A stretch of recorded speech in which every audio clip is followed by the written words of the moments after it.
Here we go. It's time for Scoonie G's Daily Dose Podcast.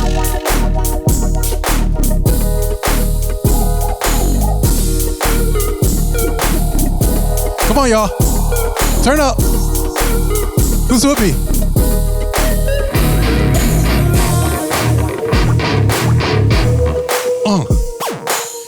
Yeah. Come on. Come on. On today's episode, we have Ivan Castro in the house. Come on up, Ivan. Hey. So good to see you, man. Have a seat. Hey, good to see you. I know you enjoy the music now. Okay. Try something. That's a reggaeton beat. I've been practicing my Latin. It's all about the hits. It's not hard. Really hard. Just feel it. Just like that. Oh man, thank you so much for coming. Have a seat, man. Sure. Oh gosh. Let's jump right into this. So Ivan, this is gonna be a fun interview because we're friends. We've known each other for a little while here now. Yeah, that's fine. And so why don't you first of all introduce yourself and kind of give us a little background about what you do and your thing. First, I would like to thank you to invite me to the podcast. Oh, that's I really enjoy because I know you as a rock star. Now you're in different thing. Right. Well, anyway, thanks you again. And Very welcome. My name is Ivan Castro. I'm a music producer and musician. And you know what? It's crazy because Hollywood has been my place to work and to have really fun for almost 25 years. Wow. 25 years I'm here in Hollywood. I'm from Ecuador originally, but I'm the only Ecuadorian who has a recording studio in the heart of Hollywood on Highland and Sunset. Shout out to and I've been to your studio. We've done a lot of good things at your studio. Tell us the name of your studio and where people can reach you at for your studio. Yeah, my studio is called Ecuasound. I put Ecuasound because I'm from Ecuador, which Equa is spelled E-C-U-A and S-O-U-N-D. Ecuasound, one word. So I've been recording, producing, doing many things. And how can they find Ecuasound Studios? Are you on the website or Instagram? This is a website, ecuasound.com, or also they can find me on Instagram, which is, you can find anywhere. Ecuasound, you can find me as an Ecuasound, you can find me there. And I tell you, this I know because Ivan is always working, so most of the time you're booked, but you can find some time for new clients, right? I always find. He can find time for new clients. I would say your specialty is Latin music. I know you do other styles as well. You do rock, like you say. You kind of got your feet in the rock and roll game as well. But I know you were attending the Latin Grammys, for instance, and one of the artists that you were working with did pretty well in this space, right? Tell us a little bit about that. Yeah. I'm a member of the Recording Academy for almost 15 years already.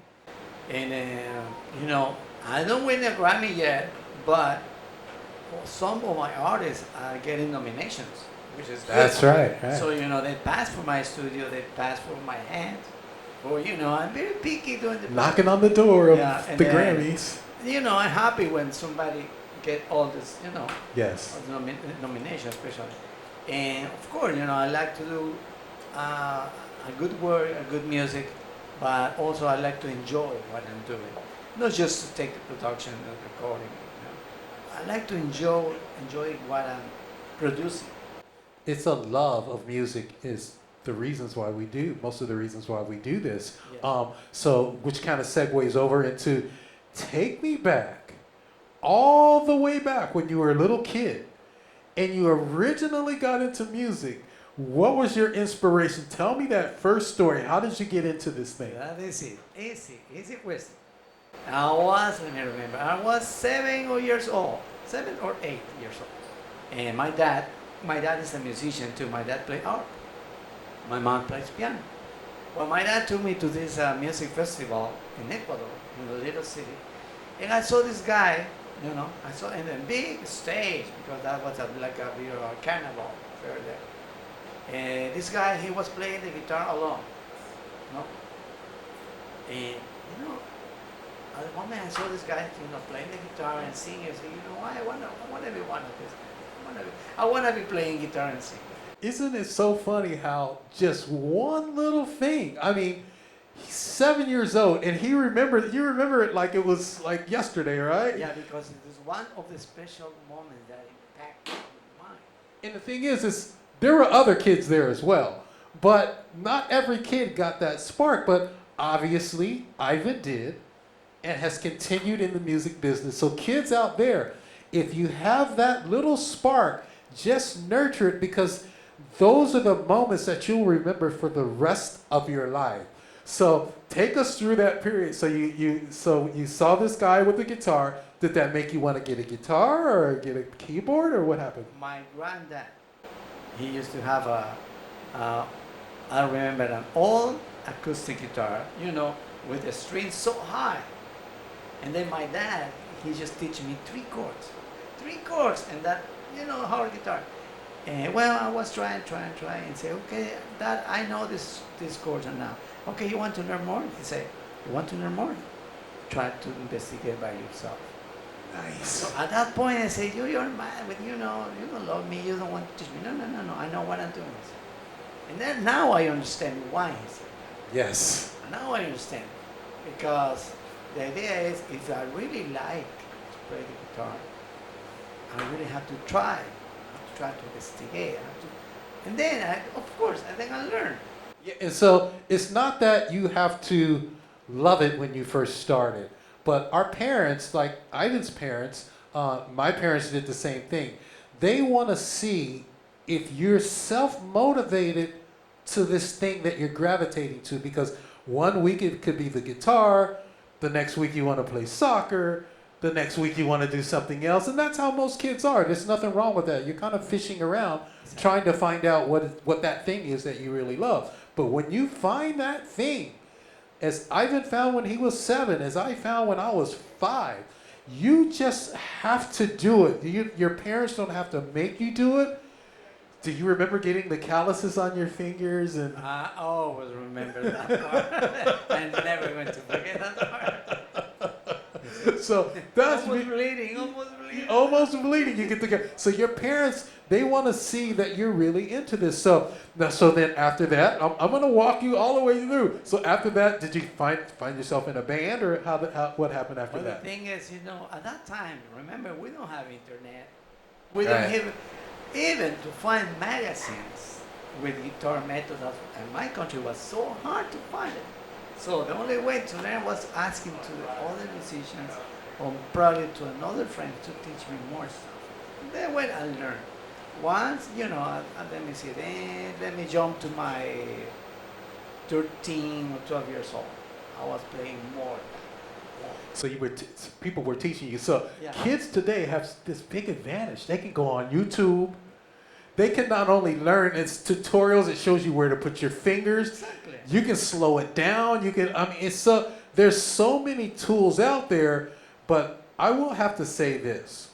Even with all those tools, nothing is ever going to replace learning one-on-one with somebody else, collaborating with other musicians, because what I'm finding with a lot of kids, and we're going to jump into your kid, because your kid was one of my students at Kids Rock Studio. What I'm learning about these YouTube kids is they can become great in their bedrooms watching YouTube. But the moment you pluck them down in front of some people to do a performance, they're scared because they're not used to this environment. Yes. So we have to, it's great to learn, and whatever tools you have out there to learn is great, but try, if you can, to actually get out and perform in front of other people as well. Which brings us around to your beautiful daughter, who came to Kids Rock Studio, did a couple performances. I will never forget that first performance that they did at the Rainbow, when they did AC/DC on violins. Violins, yeah. That was a girl with Isabella. Yeah. Oh, that was so amazing night. That was amazing. They were, I want to say, let's see, Bella's, they must have been about 7 or 8 years old. 7 years old. 7 years old, and she is now, I haven't seen her in a while, but she's now singing, and you did a trip with her. Tell me about, fill me in on what happened with that trip. Oh, with the trip?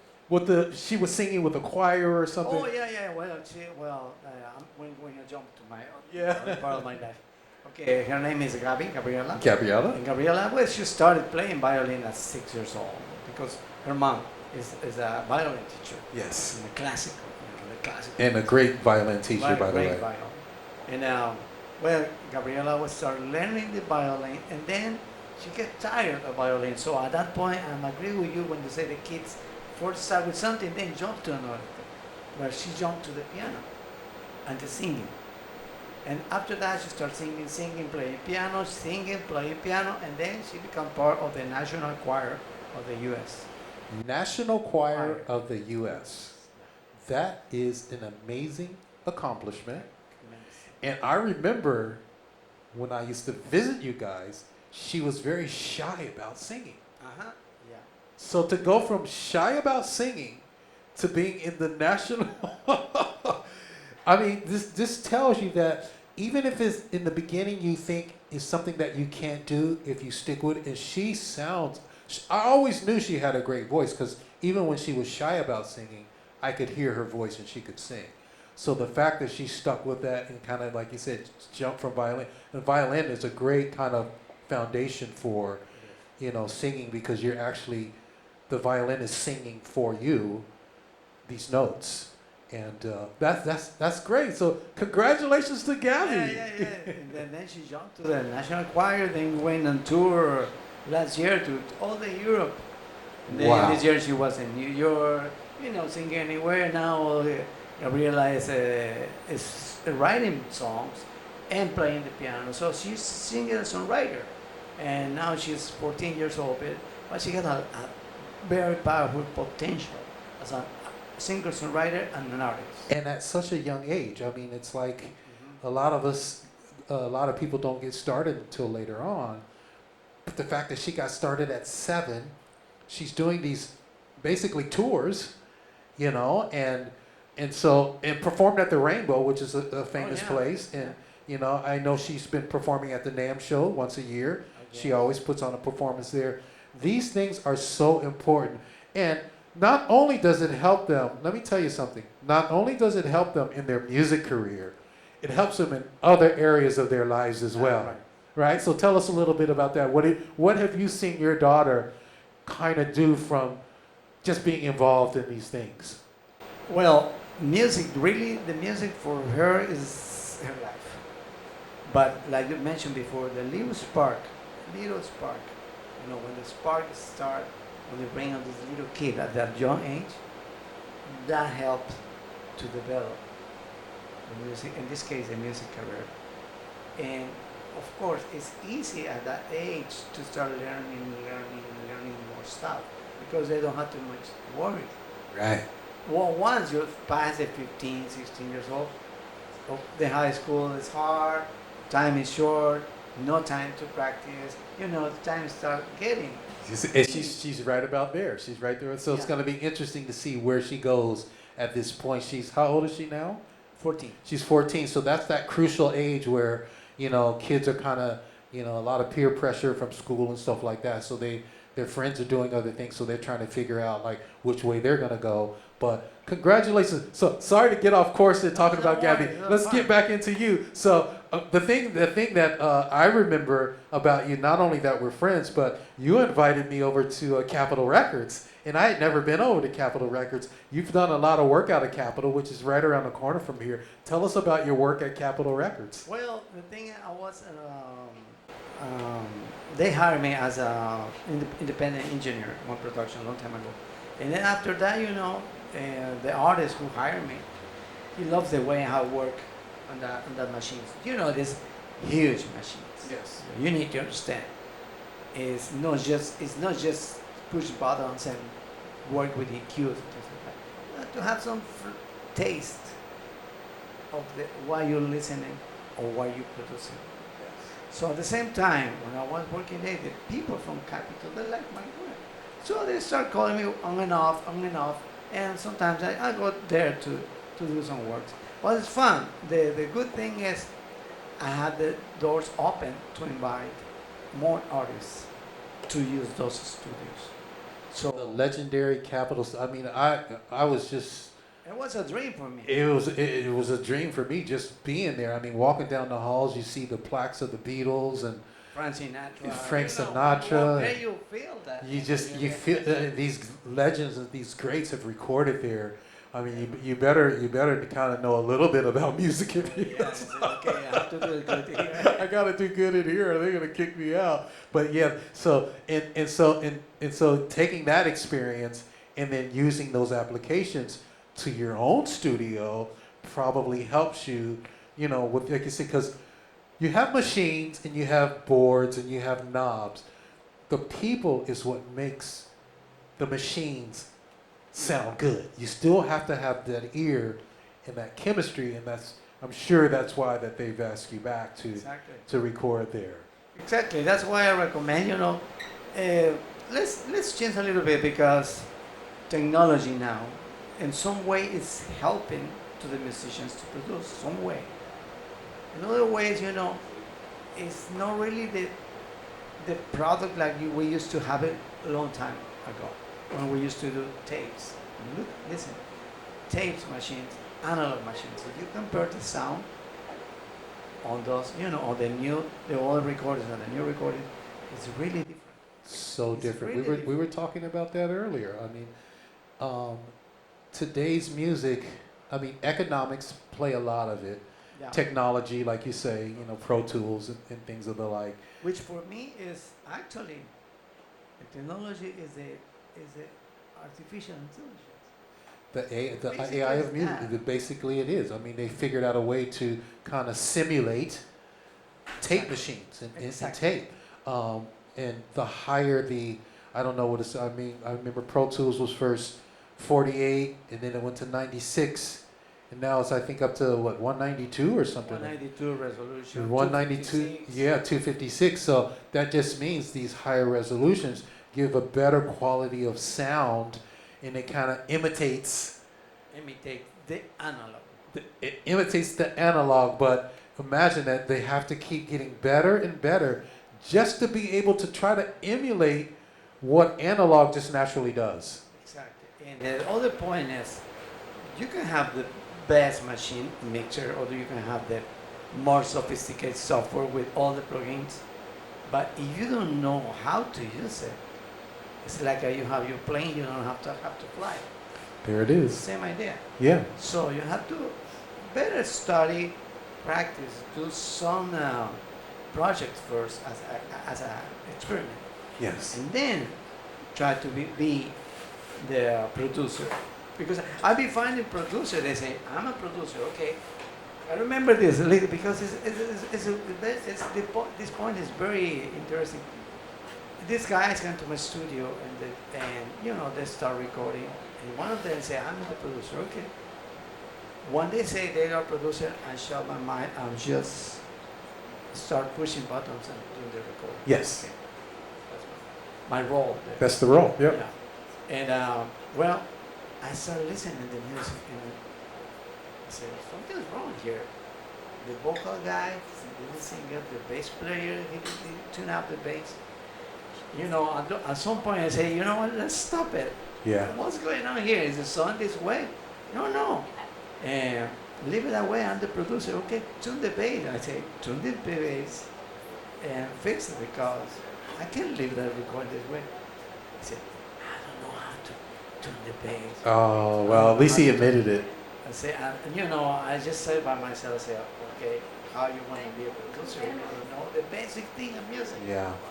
So A lot of times it's like the ego kind of gets in the way, because same thing. I kind of came up in studios, and my mentor would always say, when the client comes in and they say they're the producer, like you say, just keep your mouth shut. But at some point, if you see there's an opportunity to just interject a little bit, sometimes you have to do the work first. yes.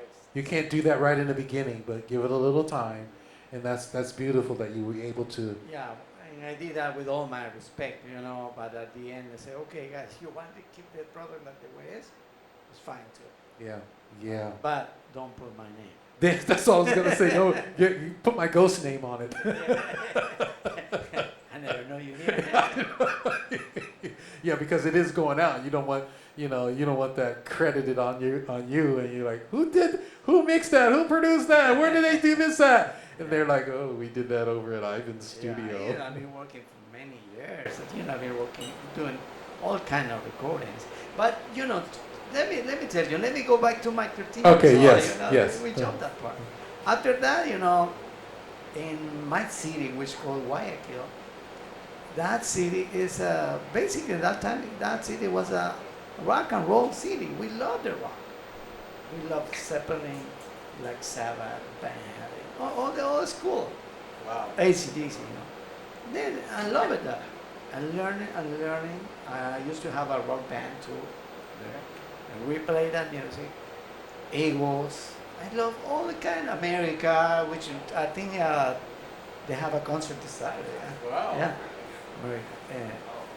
But anyway, all the kind of music, and then I started learning, and then I jumped. Let me tell you how I jumped to the music bands of my high school. This high school called Vicente Rocafuerte, we call VR. They at that time they used to have a rock band. My interest to get in that high school was only for the rock band. Okay. Once they called us for the audition, I went to the audition, and I was the last musician to get in there. Wow. And I was trying to, to be part of the band, being a guitar player. When it was my turn, I said, okay, you know what? We have the keyboard, we have the drummer, the bass, the guitar player, the guitar one, the guitar player two. We need a bass player. You don't have a bass player. Can you play the bass? And at that point, because I want to be there, I say, okay, I take that role. I want to play the bass. And then I learned to play the bass. Wow. And then There's that door of opportunity opening up again. I never let it, go. I get it. Get in where you can fit in. And then after that, I was learning, music and start music on the music conservatory. And then I was jumping, doing arrangements, more creativity. And then in 1990 is when I moved to the U.S. because I did music arrangements at that time for a music festival. And I remember that year in 1990, I made it classified 6 songs of the national festival. 6 songs from 12 songs.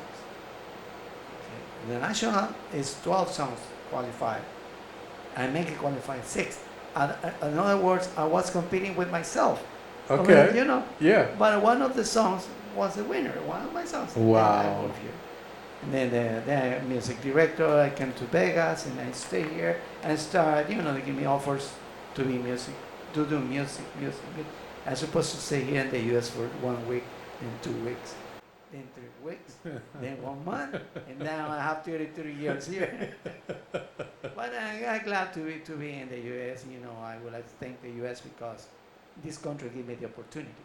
That's beautiful. And I take it with all my heart. There it is. And so what I'm going to say about that, hearing your story, is that there's a kind of a common theme running through these stories, which is door of opportunity opens up. Be ready to jump through that door, right? Yeah. If sometimes you have to take one step this way to go over this way. So the fact that you were willing to be a bass player, because a lot of kids would have said, no, I want to be the guitar player. I'm only going to be the guitar player. And they wouldn't have gotten in, right? So the fact that you were able to say, yes, I'll be the bass player to get in, right? You kind of had another thing in the back of your mind, right? Yes. And so instead of writing 1 song, you wrote 6, right? And you, like you said, you're competing against yourself. This is what hard work can do. When you are passionate about what it is that you love to do, they don't have to ask you that. You're going to come up with these ideas yourself. So congratulations, man, on I didn't know your story. Now I know your story. Now tell us about what you're working on today.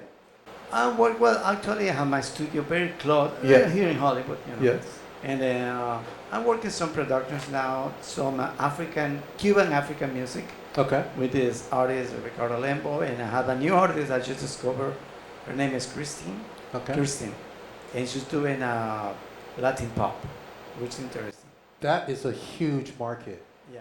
Latin pop is, I mean, gosh, I mean, this guy, when I was in Argentina and I heard about this guy, Bad Bunny.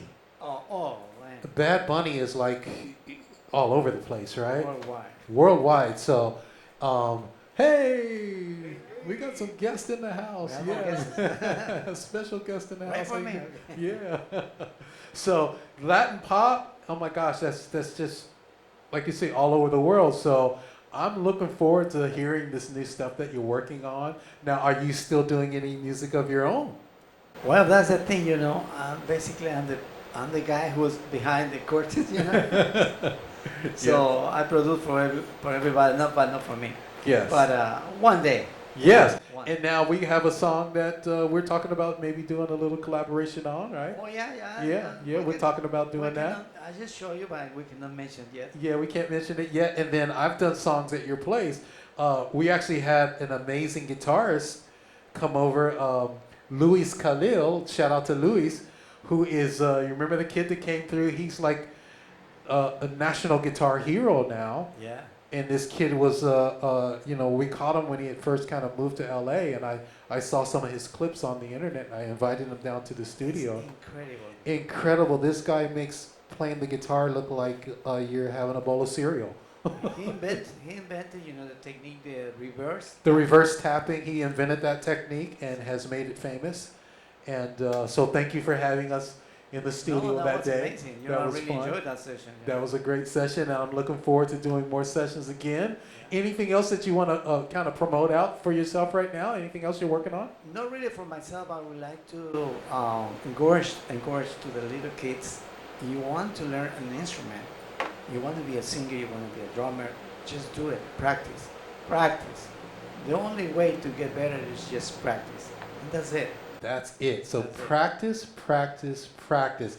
And we're going to have you back. We wanted to have Gabby and Sandra come on with us tonight, but they are actually working. Gabriella's in school. So, but please come back, bring them back. We'd love to see. I haven't seen her in a long time. Last time I saw her, she was, a little one, and they grow so fast. So congratulations, Ivan. Thank you so much for coming through for the Scoonie G Daily Dose podcast. Yeah. Let's pump it up one more time. Scoonie G's Daily Dose podcast.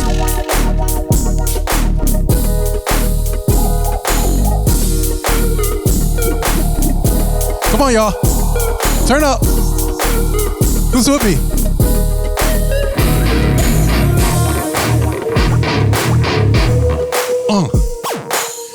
Yeah.